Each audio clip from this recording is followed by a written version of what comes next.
अपने स्टार्टर की बात करेंगे। ड्यूल स्टार्टर, पहले पर मैं स्टार्टर की बात करता हूँ। स्टार्टर का उपयोग क्यों करते हैं, क्या काम आता है। स्टार्टर को प्रवर्तक भी कहते हैं मेरी भाषा में। जब मोटर को स्टार्ट करते हैं उस समय मोटर की वाइंडिंग का प्रतिरोध क्या होगा, कम होगा। कम होने के कारण वह अधिक धारा लेगा, रनिंग धारा का लगभग 5 गुना, जिससे मोटर की वाइंडिंग आपकी जल सकती है। जब आप मेन उद्देश्य ये होता है स्टार्टिंग धारा के मान को नियंत्रण करने के लिए अपने स्टार्टर का उपयोग है। शॉर्टकट बोलते हैं अपन, स्टार्टिंग धारा के मान को नियंत्रण करने के लिए अपने स्टार्टर का उपयोग करते हैं। जैसे कि अपन क्या करते हैं, जब मोटर की वाइंडिंग का प्रतिरोध, जब मोटर को स्टार्ट करते हैं, स्टार्ट करने के बाद में उसका वाइंडिंग होती है, वाइंडिंग का प्रतिरोध क्या होगा, कम होगा।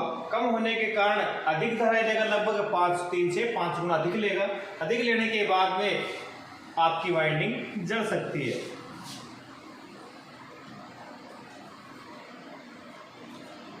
अब बात करेंगे अपने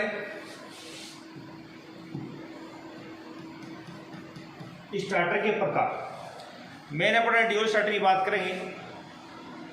स्टार्टर तो अनेक प्रकार के होते हैं। ड्यूल स्टार्टर होता है, स्टार्टर होता है, ऑटो ट्रांसफार्मर प्रवर्तक होता है, स्लिप रिंग स्टार्टर होता है। इसमें हमेशा आप ध्यान रखोगे, अपन बात करेंगे इसलिए ड्यूल स्टार्टर की। ड्यूल स्टार्टर के अंदर इसे सीधा लाइन से जोड़ा जाता है। इसे क्या जोड़ा जाता है, सीधा लाइन से जोड़ने वाला स्टार्टर कौन सा है, ड्यूल स्टार्टर। अर्थात लाइन वोल्टेज में कमी नहीं करता है, इसमें नहीं करता। तो आप बताओ इसका नाम क्यों रखा ड्यूल स्टार्टर, तो आप बताओगे लाइन वोल्टेज के मान में कमी नहीं करता, इस कारण से इसको लाइन डायरेक्ट ऑनलाइन स्टार्टर बोलते हैं। इसमें कॉन्टैक्टरों की संख्या 2 भी हो सकती है, 3 भी हो सकती है, अधिकतम 4 भी हो सकती है। हम दोबारा बात करेंगे।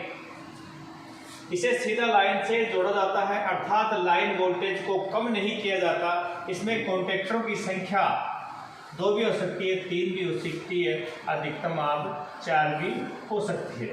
अब बात करेंगे अपन ड्यूल स्टार्टर की। इसकी बात करेंगे ड्यूल स्टार्टर।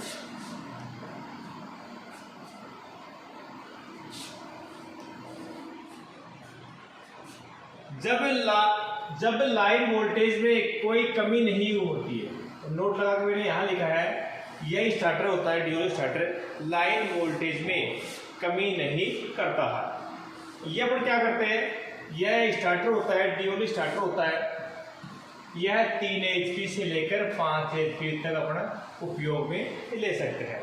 3 HP से 5 HP तक स्क्रू केज इंडक्शन मोटर को प्रारंभ करने के लिए अपने ड्यूल स्टार्टर का उपयोग करते हैं।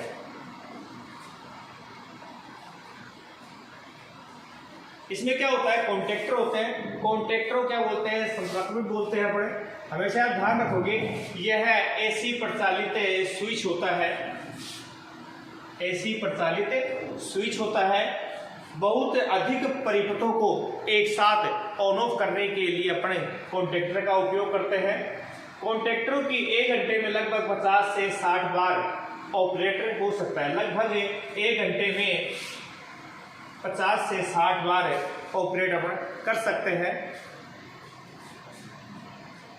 कॉन्टैक्टर का उपयोग दोबारा बताऊंगा, बहुत अधिक परिपथों को एक साथ ऑन ऑफ करने के लिए अपने कॉन्टैक्टर का उपयोग करते हैं।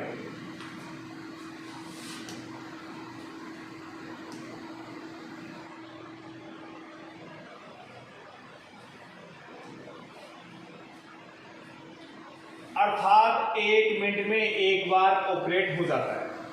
यह 2 प्रकार का होता है, चल संपर्क सल कॉन्टैक्टर भी बोलते हैं, स्तर कॉन्टैक्टर भी बोलते हैं। इसमें क्या होता है, कॉन्टैक्टर चल, और एक तो होता है स्तर भाग होता है कॉन्टैक्टर, दूसरा होता है चल यानी चलना, एक स्तर एक जगह। इसमें क्या होता है, एनवीसी की फुल फॉर्म होती है नो वोल्ट कॉइल, यानी शून्य विभव कुंडली भी अपन बोल सकते हैं। यह सप्लाई के समांतर क्रम में संयोजित होता है। जब ड्यूल स्टार्टर के अंदर आप सप्लाई देते हो यानी एक एनवीसी के अंदर 440 वोल्टेज जाती है, यानी 2 फेज संयोजित करते हो, यानी समांतर क्रम में एनवीसी संयोजित करते हो। यह स्तर संपर्क में जुड़ी होती है, किसमें जुड़ी होती है? स्तर कॉन्टैक्टर में जुड़ी होती है एनवीसी। यह स्तर कॉन्टैक्टर व चल कॉन्टैक्टर को आपस में जोड़ने का कार्य करती है। एनवीसी आपको पूछ ले इसका कार्य क्या होता है, तो आप बताओगे स्तर कॉन्टैक्टर व चल कॉन्टैक्टर को आपस में जोड़ने का कार्य करती है, इसे बोलते हैं एनवीसी। यह एनवीसी आपको पूछे एनवीसी का किस सिद्धांत पर कार्य करती है, तो आप बताओगे चुंबकीय सिद्धांत पर कार्य करती है। दोबारा बता रहा हूँ, एनवीसी की फुल फॉर्म होती है 9 वोल्ट कॉइल होती है, शून्य वो कुंडली बोलते हैं। यह है इसमें 440 वोल्टेज पर ऑपरेट होती है, यानी समांतर क्रम में संयोजित करते हो। किस सिद्धांत पर काम करती है, तो आप बताओगे चुंबकीय सिद्धांत पर काम करती है। इसमें स्तर कॉन्टैक्टर व चल कॉन्टैक्टर को आपस में जोड़ने का कार्य करती है, इस कारण से अपन एनवीसी का उपयोग करते हैं। अब बात करें यहाँ पर ओएलसी की बात करेंगे। ओएलसी की फुल फॉर्म होती है ओवर लोड कॉइल, यानी मिनी भाषा में बोलते हैं अति धारा रिले। दोबारा बता रहा हूँ मैं, ओएलसी की फुल फॉर्म होती है ओवर लोड रिले बोलते हैं, अति धारा रिले भी आप बोल सकते हो। ये ओएलसी होती है, यह सप्लाई के अपने श्रेणी क्रम में लगाते हैं। यह ओएलसी होती है सुरक्षा युक्ति है, इस कारण से बड़े ओएलसी का उपयोग करते हैं। इनकी संख्या हमेशा आप ध्यान रखोगे, ड्यूल स्टार्टर के अंदर संख्या होती है 3। तो आपको पूछे ड्यूल स्टार्टर के अंदर ओएलसी कितनी होती है, तो आप बताओगे 3 होती है। यह 2 प्रकार की होती है, उसमें रिले भी काम में लेते हैं, चुंबकीय रिले। दोनों में से अपन एक काम में लेंगे, या उसमें रिले काम में लेंगे या चुंबकीय रिले। मगर आपको पूछे ड्यूल स्टार्टर के अंदर कौन सी रिले काम में लेते हैं, तो आप बताओगे इसमें अपन से ध्यान रखोगे ड्यूल स्टार्टर के अंदर उसमें रिले ही काम में लेते हैं। तो आपको पूछ ले ओएलसी के अंदर कौन सी रिले काम में, तो आप बताओगे उसमें रिले ही काम में लेते हैं। ओएलसी का कार्य, तो आपको पूछ ले ओएलसी का कार्य क्या है, तो आप बताओगे अत्यधिक धारा से सुरक्षा प्रदान करता है, इस कारण से अपन ओएलसी का उपयोग करते हैं। ओएलसी का मुख्य कार्य क्या होता है? अत्यधिक धारा से सुरक्षा प्रदान करता है। अधिक धारा आ गई तो इस सप्लाई को ऑफ कर देगा, इस कारण से अपन क्या करते हैं, इससे ओएलसी का उपयोग करते हैं। अब इसमें क्या होता है, ड्यूल स्टार्टर के अंदर एक ऑन बटन आता है, दूसरा ऑफ स्विच आता है, यानी एक एनओ आता है, एक एनसी आता है। इसमें क्या होता है, एनओ कौन से रंग का होता है, तो आप बताओगे हरे रंग का होता है। हरे रंग का होता है। यह ऑन पुश बटन है, इससे मोटर को चालू करने के लिए उपयोग करते हैं। ये ऑफ पुश बटन होता है, हमेशा ध्यान रखोगे ये रेड रंग का यानी लाल रंग का होता है। तो एक होता है एनओ होता है, दूसरा होता है एनसी। एनओ हमेशा ध्यान रखोगे, एक तो एनओ होता है, दूसरा एनसी होता है। हरे रंग का स्विच होता है उसे बोलते हैं एनओ बोलते हैं, और लाल रंग का स्विच होता है वो होता है एनसी। यानी आप पूछे एनओ कौन से क्रम में लगाते हैं, तो आप बताओगे श्रेणी क्रम में अपन संयोजित करते हैं। कौन से क्रम में करते हैं? श्रेणी क्रम में संयोजित करते हैं। आपको एनओ के बारे में आपको पूछे तो ये बताओगे आप, ये भी अपन पूरी डिटेल से बात करी है, एनवीसी के बारे में बात की, स्टार्टर के बारे में बात की है। अपन अब प्रैक्टिकल करेंगे ड्यूल स्टार्टर का। ड्यूल स्टार्टर के बाद में मुख्य भाग अपन देखेंगे, फिर मोटर को कैसे चालू करते हैं, कनेक्शन देखेंगे। Total upon A to Z तक बात करेंगे ड्यूल स्टार्टर में। ड्यूल स्टार्टर का प्रैक्टिकल करेंगे, ड्यूल स्टार्टर की कंट्रोल वायरिंग करेंगे। करने के बाद में एनवीसी भाग देखेंगे, कौन सा एनवीसी होता है, कॉन्टैक्टर देखेंगे, ओएलसी देखेंगे, ये हो गया आपका, ये आपका डायग्राम हो गया ड्यूल स्टार्टर का। यहाँ आपने मोटर काम में ली है, ये आपका ओएलसी है, उसमें तंतु बोलते हैं। यह आपका NO NC स्टॉप बटन, यानी एक तो स्विच आपका NO है, एक NC है, यानी स्टॉप स्टार्ट करने के लिए। अब इसमें अपन टोटल भाग देखेंगे, टोटल इसमें देखेंगे इससे स्टार्टर में कौन सा NVC होती है, कौन सी ओएलसी होती है, अपन टोटल डिटेल से बात करेंगे। इसमें अपन ध्यान रखोगे आप, यह आपकी NVC कॉइल है, ये आपके कॉन्टेक्टर है, ये ओएलसी का भाग है, रिले का भाग है। ये ओएलसी का अपन सेटिंग करेंगे। इसमें जैसे कि आपकी मोटर 5 HP की है तो 7.5 एम्पीयर करंट लेगी, तो 8 एम्पीयर का इसको सेट आपको करना पड़ेगा। इसमें क्या होता है, अपन देखेंगे ओएलसी देखेंगे, NVC देखेंगे। इसमें क्या होता है,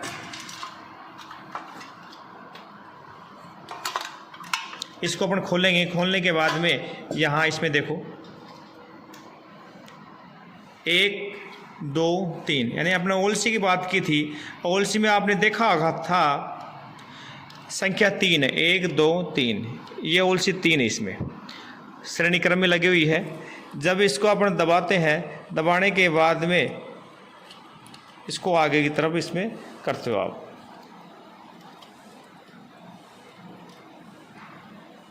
फिर ये आगे की तरफ दब जाता है। इस तरह से ओएलसी आपको काम करती है।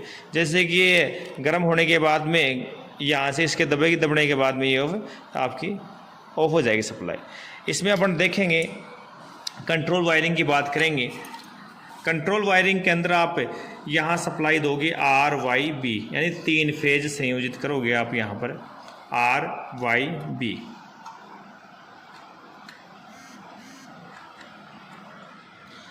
अब क्या करोगे, इसमें क्या कैसे काम करेंगे अपने, RYB 3 फेज आपने संयोजित किया है। R तो मैंने क्या किया, डायरेक्ट सप्लाई संयोजित किया आप, देने के बाद में फिर मैं क्या करूँगा, यहाँ से फेज आया, B फेज इसमें गया, इसमें से इसमें गया। अब इसमें देखोगे ये आपके 2 पॉइंट होते हैं, यो इसको स्टार्ट करने के लिए, ऑफ करने के लिए अपने उपयोग करते हैं। 2 आपका ये तो हो गया आपका, ये कौन सा हो गया बताओ, NO NC, ये आपका NC हो गया, ये आपका NO जब कब काम करेगा, जब इसको आप दबाओगे, दबाओ दिखा, अंकित दबाओ, हाथ से दबा दो इसको, रोशन दिखाओ। इससे आप NO NC का पता लगा सकते हो, कौन सा NO है, कौन सा NC है। अब आप क्या करोगे, यहाँ से सप्लाई इसमें गई एक फेज, यहाँ से इसमें गई सप्लाई, और यहाँ से NVC को सप्लाई, जब इसको दबाओगे आगे सप्लाई आएगी। NVC में फेज मिल गया। अब दूसरा फेज है, इसमें डायरेक्ट से एक फेज मिल रहा है इसमें ड्यूल स्टार्टर के अंदर। इसमें आप देखते हो RYB, इन 3 फेज संयोजित किया। R तो आपने डायरेक्ट दे दिया NVC कॉइल को यहाँ पर। अब यहाँ से B फेज गया, इसमें गया, और यहाँ से इसमें सहायक पॉइंट इसे बोलते हैं, सहायक पॉइंट, ऑक्सिलरी पॉइंट भी अपन बोल सकते हैं। यहाँ से इसमें पॉइंट में गया, यानी इस तार को जोड़ते हैं अपने, NO NC को आपस में जोड़ने का कार्य करती है।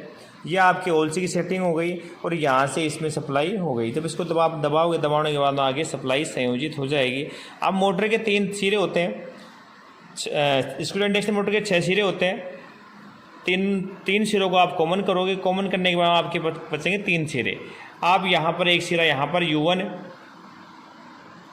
V1 और W1, ये 3 सिरा आप संयोजित कर दोगे, और RYB 3 सप्लाई से संयोजित कर दोगे। U V W, ये 3 सिरे आप मोटर के संयोजित करेंगे।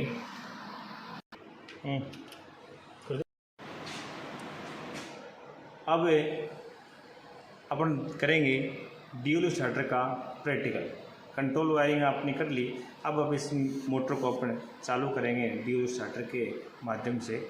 यहाँ पर आपने 3 पोल के आपने MCB लगाई है RYB, यानी 3 सप्लाई संयोजित की है आपने RYB, यानी यहाँ से 3 सप्लाई संयोजित की है आपने। यहाँ पर आ गई मेरे पास RYB, यानी 3 सप्लाई के सिरे मेरे पास आ गए RYB। अब ये तीनों सिरे मैं क्या करूँगा, यहाँ पर संयोजित कर दूँगा RYB, यानी 3 तार मैंने संयोजित की यहाँ पर RYB, यानी तीनों 3 फेज आपने सप्लाई संयोजित कर दी। ये माप की मोटर है, इसके 6 सिरे हैं। 3 सिरे को तो मैंने कॉमन कर दिया, और 3 सिरा मैंने क्या किया यहाँ पर RYB, यानी U1 V1 W1 मैंने संयोजित किया UVW। तीनों सिरों को मैंने कॉन्टेक्टर में लगा दिया। यहाँ से सप्लाई इसमें आई, इसमें से इसमें गई, इसमें से NBC में गई, और डायरेक्ट आपने एक फेज संयोजित किया। यानी इस NBC कॉइल को यहाँ से 440 वोल्टेज सप्लाई से संयोजित मैंने कर दिया। ये होती है OLC की सेटिंग। जब अब मैं इसको दबाऊंगा, सप्लाई चालू करो,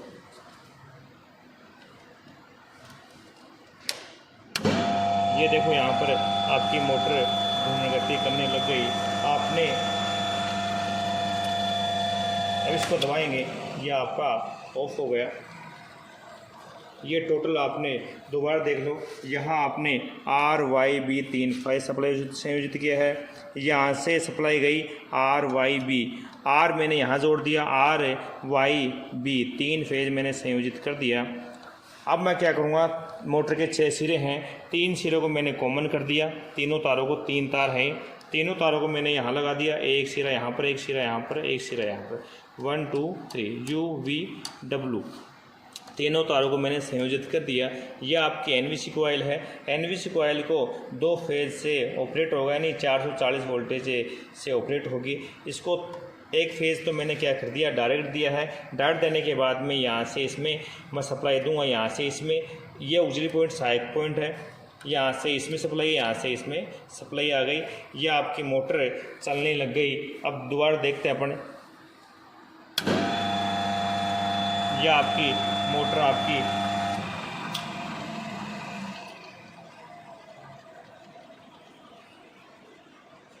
स्टार्टर के बारे में पढ़ा, कंट्रोल वायरिंग की सीखी आपने, मोटर कैसे अपन चलाते हैं डी स्टार्टर के माध्यम से।